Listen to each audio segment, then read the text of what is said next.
Good afternoon, ladies and gentlemen, and welcome to this inaugural meeting of the Joint Enterprise Delivery Committee today, Thursday the 9th of May, at Staffordshire County Council buildings.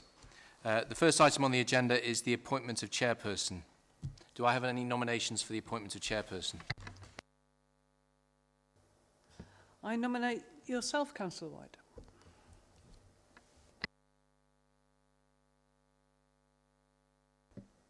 I'll second that. Thank you. In that case, I'm very grateful for your proposal and seconding for the appointment of chairperson. Second item on the agenda is the appointment of vice chairperson. I would like to nominate yourself as vice chairperson. And I'll second that, please, Chair. Are you happy to accept? Thank you very much. Third item is apologies for absence. Do we have any apologies for absence, Mr. Humble? No apologies received, thank you, Chair. Fourth item is declarations of interest. Do we have any declarations of interest in accordance with standing orders? Councillor White. I don't think it's a material declaration, but just for transparency, I'll declare that I do run a business that's registered in Staffordshire, but it has no commercial connections with either authority. Thank you. Any others? So for the record, it's just Councillor White, nobody else is indicating a declaration of interest. Agenda item 5 is Chairperson's update and the terms of reference. I'm really pleased to be chairing this inaugural meeting of the Joint Enterprise Delivery Committee and welcome colleagues from Stoke-on-Trent City Council to the county buildings. Over recent months, we've been working closely on the transfer of responsibilities of the Stoke-on-Trent and Staffordshire Local Enterprise Partnership to ourselves as the upper-tier local authorities for the area in line with guidance from government. The county and city councils have agreed to establish this joint in the agenda, but I wanted to take the opportunity to say that we are of course not starting from scratch, and we've always recognised the need to work together given the strong economic linkages between Staffordshire and Stoke-on-Trent.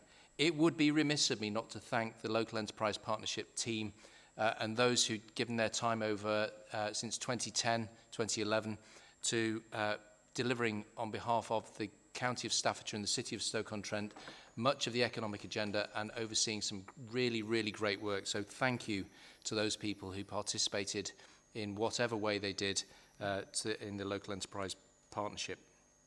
Recent years have, of course, been challenging, not just for the local, but also the national and global economies.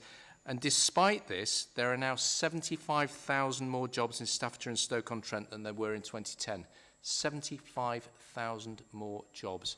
That's a real tribute to the dynamism of the City of Stoke-on-Trent and the County of Staffordshire that we are able to facilitate the growth of that sort of amount of the economy. Over 72,000 of our residents now have a degree qualification, with the number of people with no qualifications having fallen by over 55,000. These are just some of the highlights. We could point to many, and I want to just reiterate my thanks to the Local Enterprise Partnership for their work over 14 years. Councillor Ashworth, is there anything you would wish to add as we move forward? I think you're absolutely right, Chair, and that we should thank the officers of the LEP and, of course, the people who sat on the board, and particularly their chairperson. I think it's extremely important that we move forward now in a constructive dialogue to make sure that we are able to cash in on the work that they've done, and I use that term advisedly, because what we want to see in our county now, and certainly in our city, is not just jobs, but good jobs with excellent training opportunities that bring in a healthy wage, that bring self-fulfillment and take us back to the opportunities of becoming a powerhouse of the economy. Thank you very much, Chair. Firstly, I'll just extend my welcome to County Buildings, Councillor Ashworth, Councillor Watson and your officer team. And it's been a pleasure working with you as we've got this Joint Enterprise Committee up and running. The key now is going to be the doing, of course. There's a lot to do supporting our businesses across the city and the county. And I'm looking forward to getting started with that today. The final thing I will do is just add my thanks to the members of the LEP board over the years and the hard-working employees of the LEP, whose contribution has been enormously appreciated, particularly by those people who've benefited from the good jobs that have been created across the city and the county over the last decade and a half. Thank you. Thank you. Does anybody else have anything to add on this item? Councillor Watson. Yeah, thank you, Chair. Yeah, thank you for the welcome. I think it's worth just noting a couple of the successes of the LEP because they really do form some of the work that we'll be carrying on building on the back of. I mean, there's 4 enterprise centres in the city of Stoke-on-Trent that have been funded through the LEP. They're very successful, and the most notably that sticks out when you're driving up the A500, the Ceramic Valley Enterprise Zone and the link road that goes to it. So, you know, physical regeneration and also economic regeneration, and that's the kind of legacy that we are building on from with this committee now. So, yeah. Thank you. Well said. So with that, ladies and gentlemen, I shall move on, with your permission, to agenda item 6. We've got 3 components to that. 6A, which is the post-local enterprise partnership delivery arrangements, brought to you by Councillor Ashworth. 6B, legacy programme reporting, brought to you by Councillor White, and also the Growth Hub 6C, brought to you by Councillor White. First item then is the post-local enterprise partnership delivery arrangements. Councillor Ashworth, we're with you. Thank you very much. I'm going to propose that the committee accepts recommendations A to D on page 3 of today's agenda, and that's for the following very good reasons. We're establishing ourselves as a legacy body, and that's really then all about the partnership and working arrangements that we're able to construct between us in order to be effective and efficient. We have 2 fundamental roles, I think it's fair to say. The first and the most immediate is the production of a new economic strategy for the area. We know that we are a geography that's made up of many parts, and we have to ensure that the economic development strategy is good for us all across the city and the county. We need to make sure that existing businesses and future businesses are catered for.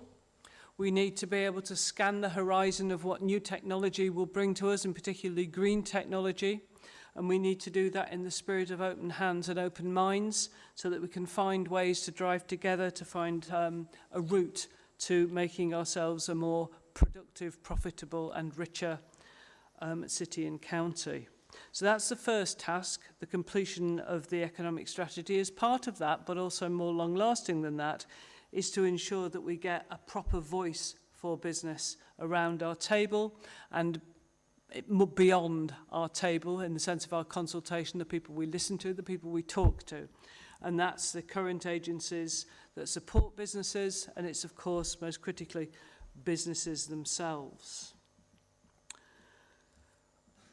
I think it's probably important to say that we have been supported by government to create this particular piece of work as it stands. It's because, without a doubt, if we don't have a clear vision for the city and the county together to go forward as several economic units, to be quite honest about it, then we risk losing out on opportunities that are available to places that are already quite well organised. Now, I'm not saying we're not well organised, but I am saying that we need to be the best organised. We need to be clear about here, now and tomorrow, and we need to be able to get ready to move very, very quickly. So, that's the thinking. The conversations are started with business and with business organisations. They need to move on.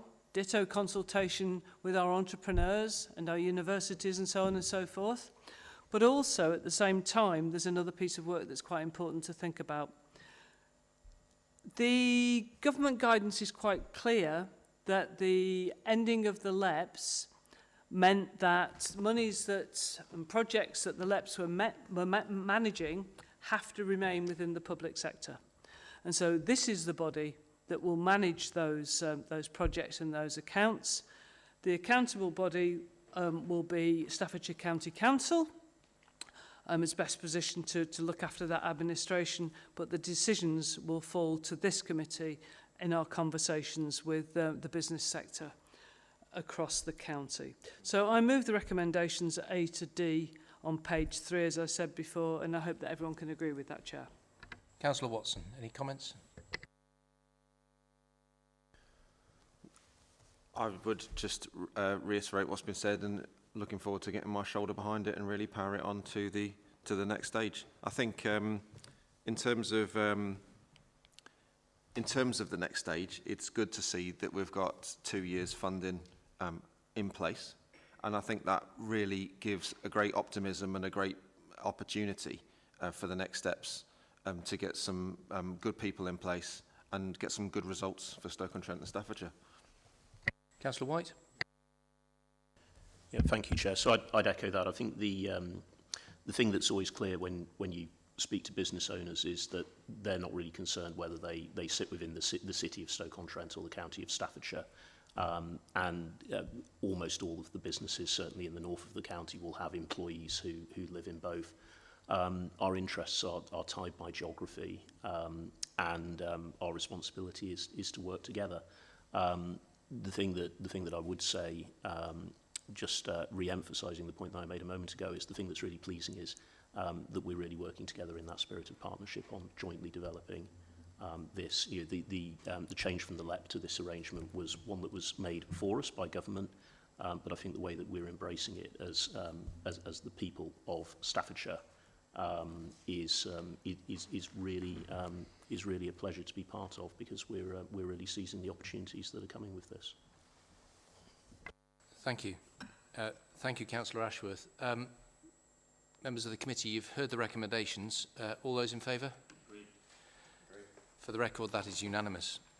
Agenda item 6B is legacy programme reporting. Councillor White, if you would introduce the report, please. Thank you very much, Chair. So one of the requirements of government upon joint enterprise committees is that we report on the legacy activities that were funded through local enterprise partnerships. So that principally is projects that were supported through the Local Growth Fund and the Growing Places Fund programmes, both of which have been managed very successfully by Stoke and Staffordshire LEP and have supported businesses across the city and the county through 57 projects that we will continue to monitor and report on. So this item is the report for quarters 3 and 4 of 2023-24 that we have in front of us. Of the 57 projects that are part of this report, and I'll speak about a few of them in a moment, that sit within the county area, 17 of those have completed delivery in their entirety and achieved all outputs. 10 have completed delivery but are yet to achieve all of their outputs. 23 are still in progress and are being actively monitored, and 7 have withdrawn from the process. And further detail on that is contained within the report, and we can dwell upon any items of that that we wish to. So within that arrangement, the other thing to highlight is the Getting Building Fund, which is a £900 million fund announced in 2020 with the intention of supporting economic recovery following the COVID-19 pandemic. That was enormously useful, both within the county and the city areas. And in terms of some of the highlights there, I said that I'd mention a few. So Liberty Park in Lichfield, Berringcut Four Ashes site in South Staffordshire, Red Hill here in Stafford, and Chatterley Valley in Newcastle under Lyme are really significant employment sites within the county that were funded through these two schemes. In terms of major infrastructure, the Stafford Western Access Route and the Lichfield Southern Bypass were both also funded through the LEP managed funds. Within the skills arena, the Advanced Manufacturing Hub at South Staffordshire College and at Stafford College and at the JCB Academy were all funded through the LEP. The LEP was also active in town centre regeneration schemes in Tamworth and Rugeley, and there is also a legacy within our enterprise centres at Cannock and Silverdale in terms of high quality enterprise space there for start-up and step-up businesses. The final thing that I'll mention before the chairman stops me, but it illustrates the value that the LEP has delivered to the county, is the western extension of I-54, another great piece of co-working between councils, between ourselves, the City of Wolverhampton and South Staffordshire District Council, providing manufacturing land in an area that's dominated by logistics and providing some really great high-skilled jobs with some global quality manufacturers here in Staffordshire, to name but a few. Thank you, Councillor White. I'm really glad you mentioned I-54. That collaboration between the City of Wolverhampton and South Staffs District Council was one which I'm particularly proud of. To Councillor Ashworth and Councillor Watson, of course, there's been significant funding into the Stoke-on-Trent city area, and we'd be grateful if you could just illustrate some of the highlights. Thank you, Chair. I think probably the biggest, best example of the value of the investment so far has been around Ceramic Valley, the enterprise zone. It's created jobs, it's eased roads tensions, it feeds into future investment, we hope. And basically, without this money, that would not have happened. It's as simple as that. It's a similar story on a much smaller scale with a building in the Spode complex. As people know, it's a fantastically important heritage site, the Spode buildings.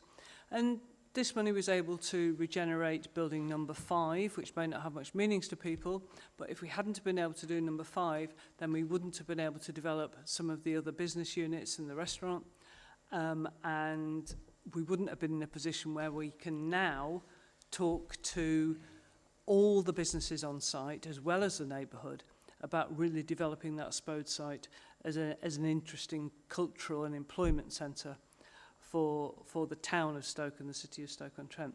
So we're absolutely delighted by that. We've also been able to create enterprise space through this money.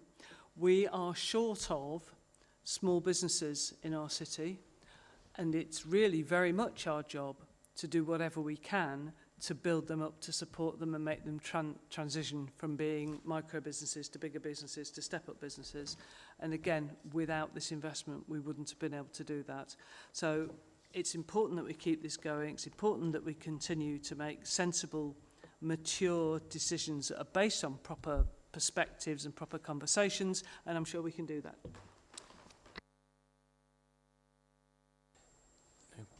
that. Thank you. Before we go to the recommendations, I just want to, for the record, make people aware that we are replete with monitoring officers and Section 151 officers during the course of this meeting. You can't see them on camera, but they are certainly present in the room, glowering at myself and Councillor Ashworth to make sure that we are doing this appropriately. This is a serious business that we're involved in, which is oversight of public money, and as such, we have formally qualified people who do the monitoring for us. They're known as Section 151 officers in the local authority jargon, but they're really our accountants to make sure the money's properly spent. So although you can't see those on camera, they are certainly making sure that we're doing a proper job. Councillor White, can I go back to you with the recommendations, please? Yeah, thank you very much, Chair. Just one final thing I'll note in terms of the projects is the Ceramic Valley Enterprise Zone that Councillor Ashworth mentioned also overlaps with the Chatterley Valley employment site that I mentioned, which sits within the county area and is a good example of actually how we have been working together as authorities for quite some time in these areas. So the recommendations, and I'll just put my teeth in for these. So the Joint Enterprise Delivery Committee, herein referred to as the Joint Committee, notes that Staffordshire County Council and Stoke-on-Trent City Council has taken over responsibility for the Local Growth Fund and the Getting Building Fund to be overseen by the Joint Committee as part of the transfer of responsibilities from the Stoke-on-Trent and Staffordshire Local Enterprise Partnership. B, notes the management of these programmes requires frequent reporting to the Department of Levelling Up Housing and Communities to be undertaken by Staffordshire County Council as the accountable body for these programmes. And finally, C, notes the progress by LGF and GBF schemes as set out in paragraphs 4 to 8 of the report, and delegates responsibility for the finalisation and submission of the LGF and GBF returns for Q3 and Q4 2023-24 to the Section 151 Officer of Staffordshire County Council, the Head of Funding, Business and Enterprise at Staffordshire County Council, and the Senior Business Partner at Staffordshire County Council, in consultation with officers from Stoke-on-Trent City Council as appropriate. I will now take my teeth out again. You've heard the recommendations. All those in favour? Anybody wanting to read it again? For the record, that is unanimous. Agenda item 6C is concerning the Growth Hub. Councillor White, we're back with you. Okay, thank you, Chair. So final substantive item today, and looking forwards now to the activities that we are going to be supporting through the joint committee, and I'm really pleased to say that it's the Growth Hub, which is one of the great success stories of the LEP. When I founded a business in Staffordshire some years ago, I didn't know where to go to for support that was free of charge, neutral, unbiased, with no agenda behind it other than my success. And happily today, and for some years in Staffordshire, you've been able to do that really easily by going to the Growth Hub, which the LEP has done a very good job of running. We will now be taking responsibility for that. So the first thing to say is thank you again to the LEP and to the people who've worked in the Growth Hub over that time. Now, in terms of the practicalities of that transfer, Growth Hubs have for some time been burdened by some uncertainty over resources and of long-term funding. We're keen to address that insofar as we're able to as local authorities, although noting that we would be very grateful if government were minded to provide a long-term funding stream for these activities in the future.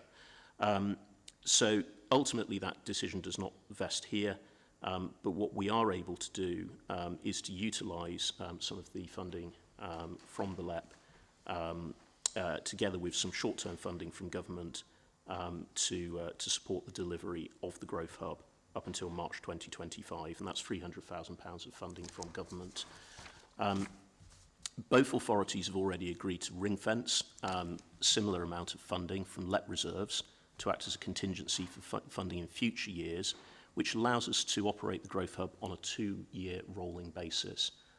So that is our support as local authorities, already taken through our cabinets in March here, and I believe in March at the City Council as well. And that provides certainty on a local level through our leadership that the Growth Hub will continue. But I do note that point again, that it would be nice if government were minded to provide that for us. Fundamental to the continuation of the Growth Hub is the recruitment of a new Growth Hub manager who will lead that work, and I'm pleased to announce that we have successfully recruited to that post, and the successful candidate will be starting their role in mid-June. So another element of building that permanence and that establishment into the Growth Hub in its new home within our authorities. As with the government programmes mentioned previously, the transfer of responsibility of the Growth Hub to local authorities means we have some responsibilities in terms of reporting, which includes an annual report, the draft of which for 23-24 we're being asked to approve today. There are various other requirements in terms of monitoring, and in the next couple of months we'll be working on developing our processes for reporting those, which will be delegated to officers. I will look forward to reading out the recommendations in the report when you are minded to ask me to, Chair, but with that I'll hand it over to you. Thank you. Councillor Watson and Mrs Clitheroe. Thank you, Chair. Yeah, I just wanted to reiterate my point from earlier on. You know, it's good that we're seeing optimism in the future with some a fixed plan for funding for the next couple of years. Although, yeah, I'll reiterate Councillor White's point. It would be good to get something more fixed from the government, because that's the way it works. So that's the way to get the best results. So, yeah, looking forward to what the future brings. Mrs Clitheroe. Thank you, Chair. I just wanted to reiterate, really, I can't put my teeth in today either. This gives us a really good opportunity with the new Growth Hub manager to focus on the things that are important across the city and the county, which we think really is around supporting small businesses to grow, supporting them to be sustainable over a longer term period, and particularly encouraging new startups, linking in with things like the universities for encouraging entrepreneurs in the city and the county.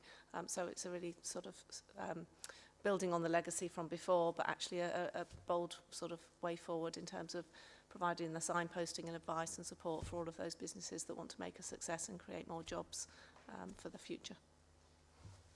I just want to talk briefly to Councillor Watson's point that he made earlier, which is around the certainty of the funding for a 2-year period. It does allow us to encourage people to come and work in the Growth Hub who are of high quality. People who choose to take a contract want to know that they've got that contract for a decent period of time. Not just for 12 months or 6 months or something like that. The ability to put something out for a couple of years because of the certainty provided by the 2 local authorities, I think is really valuable, and I think will allow the Growth Hub to deliver on its potential It's done some good work, but it can do even better work with that certainty around it. So thank you for making that point, Councillor Watson. Councillor Ashworth, was there anything you wish to add before I go back to Councillor White for the recommendations? No, I think everyone's covered it, to be honest. Thank you very much. So before I read the four recommendations, the final thing I will say in the hope that there are some potential entrepreneurs who might listen to this is do please contact the Growth Hub. Whether you have a business that you've already started up, or preferably if you're thinking of starting one, come and talk to the Growth Hub before you do. There are many things that we can help you with that will get your business off to a flying start and keep you flying if you're already going. Without further ado, I will read the recommendations, which I was not trying to delay doing, I promise. So the recommendations are that the Joint Enterprise Delivery Committee, here after the Joint Committee, notes that Staffordshire County Council, as the accountable body, is to receive £298,250 through the Growth Hub Core Grant for the delivery of the service in 2025-26.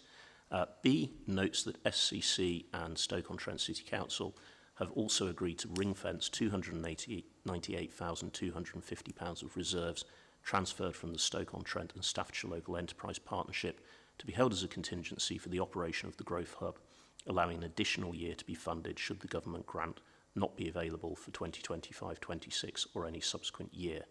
C approves the draft Growth Hub annual report, shown at Appendix 1 in this document, and delegates responsibility for the finalisation and submission of the Stoke-on-Trent and Staffordshire Growth Hub annual report to the Head of Funding and Business and Enterprise, the Strategic Manager, at Staffordshire County Council, the Strategic Manager for Economy, Culture and Museums at Stoke-on-Trent City Council, and the Senior Finance Business Partner at Staffordshire County Council. And finally, D delegates responsibility for the completion and submission of Schedule 1 and Schedule 3 to Government, to the Head of Funding and Business and Enterprise at Staffordshire County Council, the Strategic Manager for Economy, Culture and Museums at Stoke-on-Trent City Council, and the Senior Finance Business Partner at Staffordshire County Council.